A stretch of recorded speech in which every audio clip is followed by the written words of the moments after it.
शहादा शहरात गुटखा बंदीचा फज्जा, कायद्यानं बंदी असूनही सर्रास विक्री।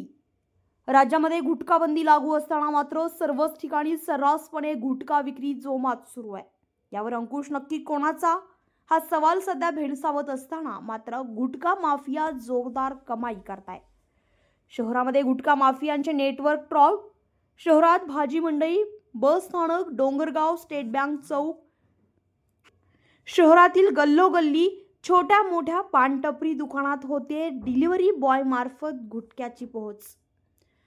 गुटखा शौकीन बंदी असल्याचं सोंग करत चढ्या भाव्यानंही बेकायदा गुटखा विक्री सुरू असून याकडे संबंधित विभाग अक्षरशः कानाडोळा करतोय की काय अशी अवस्था शहरी आणि ग्रामीण भागात झाली आहे।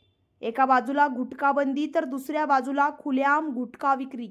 नक्की गणित काय समजेन असं झालेल्या अवस्थेत नक्की गौड बंगाल तरी काय असा सवाल सर्वसामान्य नागरिकांना पडतोय।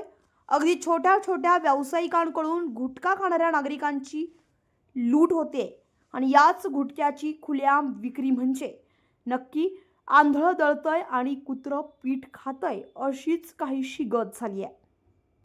संबंधित विभागावर काय कारवाई करते यावर आता सगळ्यांचंच लक्ष लागलंय।